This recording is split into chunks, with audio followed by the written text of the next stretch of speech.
결혼 생활이 무너지는 건 단 하루면 충분했어요. 10년이라는 시간이 한순간에 무너져 내린 그날. 저는 제가 알던 모든 진실이 거짓이었다는 걸 알게 됐죠. 안녕하세요. 저는 40살 김서희예요. 그날도 평범한 아침이었어요. 남편 민호는 평소처럼 일찍 출근했고, 저는 시어머니와 집안일을 하고 있었죠. 시어머님이 베란다 정리를 부탁하셔서 먼지 쌓인 박스들을 정리하던 중이었어요. 그때 그 일기장을 발견하지만 않았더라면 낡은 가죽 표지의 일기장이었어요. 실수로 떨어뜨리는 바람에 페이지가 펼쳐졌는데 그 순간 제 눈에 들어온 문장이 아직도 생생해요.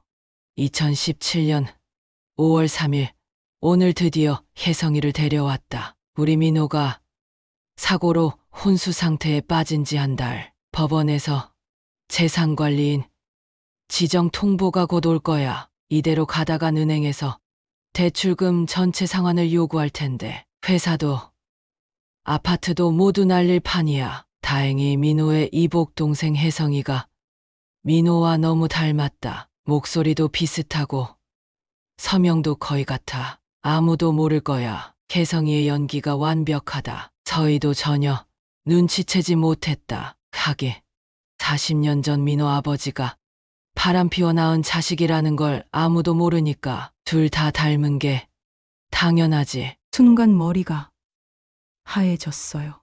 지난 10년간 내가 사랑했던 사람이 내 남편이 아니었다니.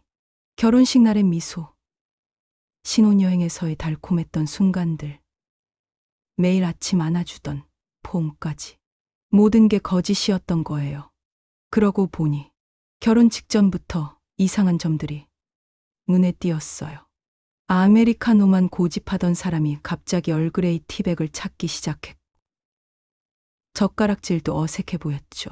그때는 스트레스 때문이려니 했는데 이제 보니 모든 게 이해가 되네요. 그날 이후로 저는 미치기 직전이었어요. 아침에 눈을 뜰 때마다 옆에 누워있는 남자가 누구인지 모르는 공포. 밥을 같이 먹고 대화하고 잠자리를 함께 해야 한다는 것이 너무나 고통스러웠죠. 더 끔찍한 건 제가 이 가짜 민호를, 아니, 혜성을 더 사랑하고 있다는 걸 깨달은 순간이었어요. 원래 민호는 다정했지만 때론 차가웠거든요. 하지만 혜성은 제게 무한한 애정을 주었어요. 이제 와서 생각해보면 그건 진심이었던 것 같아요. 어느 날 밤, 혜성이 제게 물었어요. 여보, 당신 요새 왜 이렇게 날 피해? 무슨 일 있어? 그 순간 눈물이 났어요. 저도 모르게 물었죠. 당신은 언제부터였어요? 뭐가 언제부터였다는 거야? 모르는 척 하지 마세요. 당신이 민호 씨가 아니라는 거요. 여보, 무슨 소리를 하는 거야? 내가 민호가 아니면 누구겠어? 혜성 씨. 맞죠? 순간 혜성의 얼굴이 창백해졌어요. 그의 입술이 파르르 떨렸고 손에 들고 있던 컵을 떨어뜨렸죠.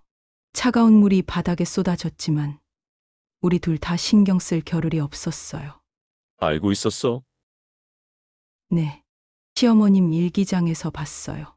진짜 민호 씨는 어디 있어요? 성모병원. 중환자실이야. 아직도 의식이 없다는 거예요?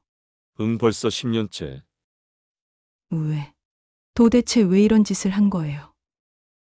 전부 시어머니 때문이에요. 처음엔 그랬어. 어머니가 찾아왔을 때 난 미국에서 힘들게 살고 있었거든. 어머니가 말했어. 민호가 사고로 혼수 상태에 빠졌고 재산 문제 때문에 잠시만 민호 행세를 해달라고. 잠시라고요? 10년이나 지났잖아요. 그때 혜성의 목소리가 떨렸어요. 널 만나고 나서 모든 게 달라졌어. 처음엔 연기였지만 점점 너를 사랑하게 됐어. 매일 아침 눈을 뜰 때마다 이게 꿈이었으면 좋겠다고 생각했지만 현실이었고 난 도망칠 수 없었어. 그 말을 듣는 순간 머릿속이 하얘졌어요. 미워해야 할 사람을 사랑하고 있다는 걸 인정해야 했으니까요. 혜성의 이야기는 계속 이어졌어요. 당시 민호가 운영하던 건설 회사가 중요한 시점이었어. 10년 넘게 공들인 재개발 프로젝트 계약을 앞두고 있었거든. 근데 갑자기 이런 일이 생기니까 시어머니의 말이 상상됐어요. 이 사회에서 민호가 의식불명이란 걸 알면 바로 경영권을 뺏길 거야. 지금 계약만 성사되면 회사 가치가 10배는 뛸 텐데 내가 잠깐만 민호 행세를 해주면 돼. 넌 민호랑 쌍둥이처럼 똑같이 생겼잖아. 어차피 이복 형제니까. 전 다시 혜성한테 물어봤죠. 그래서 회사는 살렸나요? 혜성의 눈빛이 흔들렸어요. 계약도 따내고 회사도 잘 돌아가고 있어. 1000억대 재개발 프로젝트야. 하지만 이제는 내가 발을 빼고 싶어도 빠져나갈 수가 없어. 모든 계약서에 내 사인이 들어가 있으니까 이걸 밝히면 주주들에게 사기죄로 고소당할 거야. 그제서야 이해가 됐어요. 왜 시어머니가 이런 무서운 짓을 저질렀는지. 평생 가난하게 사신 시어머니에게 아들의 성공이 전부였던 거죠. 그 성공을 지키기 위해서라면 이런 끔찍한 일도 서슴지 않은 거예요. 진실을 알게 된 그날 이후 저는 더 큰 혼란에 빠졌어요. 그 후 저는 진짜 민호 씨가 누워있는 병원을 찾아갔습니다. 중환자실 유리창 너머로 본 민호 씨는 제가 기억하는 그 모습 그대로였어요. 다만 깊이 잠든 채로 마치 시간이 멈춘 것처럼요. 그런데 이상한 건 제 마음이 그다지 아프지 않았다는 거예요. 죄책감이 들었죠. 내 진짜 남편인데 옆에서 흐느껴 울어야 하는 게 맞는데 차마 그럴 수가 없었어요. 병원을 나오는데 시어머니와 마주쳤어요. 서로 얼굴이 하얗게 질렸죠. 어머니 서희야, 어떻게 이런 일을. 날 원망하려면 해라.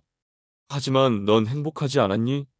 혜성이가 민호보다 널 더 잘 챙겨주고 더 사랑해주지 않았어? 그 말이 저를 더욱 괴롭혔어요. 시어머니 말이 맞았거든요. 더 무서웠던 건 시어머니의 다음 말이었어요. 서희야, 이제 와서 모든 걸 무너뜨릴 거니? 회사 주주들, 거래처, 직원 300명의 밥줄이 걸려 있어. 내가 진실을 밝히면 모두가 무너져. 혜성이는 사기죄로 감옥에 가겠지. 그걸 원하는 거야? 그 순간 저는 이 가족의 공범이 되어 있다는 걸 깨달았어요. 10년 동안 함께 살았으니까.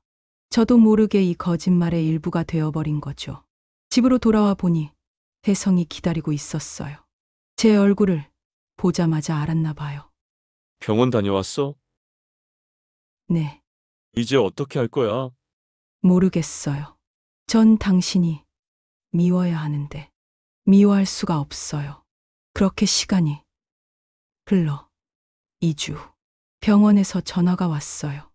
민호 씨가 의식을 찾았다는 연락이었죠. 병원으로 향하는 차 안은 숨막히게 조용했어요. 중환자실 앞에 도착했을 제 다리가 떨려왔어요.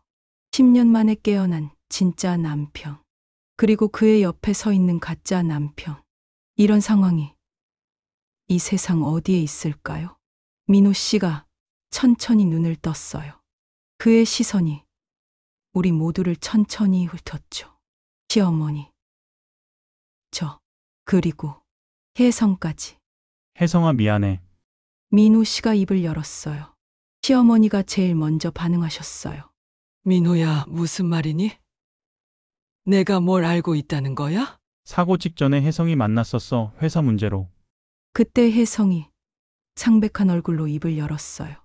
형, 그때 난 단지 형이랑 대화를 하러 간 거였어. 알아, 내가 먼저 제안했잖아. 네가 나 대신 회사를 맡아달라고. 회사가 무너지기 직전이었어. 나로서는 해결할 수 없는 문제가 있었고 혜성이처럼 외국 경험이 있는 사람이 필요했어. 난 그저 도망치려 했던 거야. 순간 시어머니가 주저앉으셨어요. 그동안 우리가 알고 있던 모든 진실이 완전히 뒤집어진 거예요. 민호 씨가 힘겹게 말을 이었어요. 서희야, 넌 잘못한 게 없어. 우리 모두가 각자의 선택을 한 거야. 그리고 그 선택들이 이상하게도 우리 모두를 행복하게 만들었잖아. 난 이제 회사를 맡을 수도 그럴 자격도 없어. 혜성아, 내가 계속해줘. 넌 날 대신해서 잘 해냈으니까. 그리고 제게 마지막으로 말했어요. 서희야, 부탁이 있어. 혜성이를 행복하게 해줘. 난 널 행복하게 해줄 자신이 없었어. 그렇게 병실에서 한참을 울고 시간이 흘렀습니다.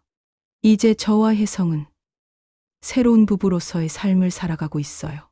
더 이상 누군가의 허상을 연기하는 것이 아닌 진짜 우리로서의 삶이죠. 시어머니도 이제는 평온해 보이세요. 가끔 민호 씨에게서 근황을 전해 듣기도 하고요. 사람들은 흔히 말하죠. 거짓말은 결국 비극을 낳는다고. 하지만 우리의 경우는 달랐어요. 그 거짓말 속에서 우리는 진실된 사랑을 발견했으니까요. 이제 저는 압니다. 인생에는 옳고 그름만 있는 게 아니라는 걸. 때로는 우리가 선택하지 않은 길이 우리를 진정한 행복으로 이끌 수도 있다는 걸. 이것이 우리 부부의 이야기입니다. 들어주셔서 감사합니다. 여러분의 구독과 댓글은 사연 제작에 큰 힘이 됩니다.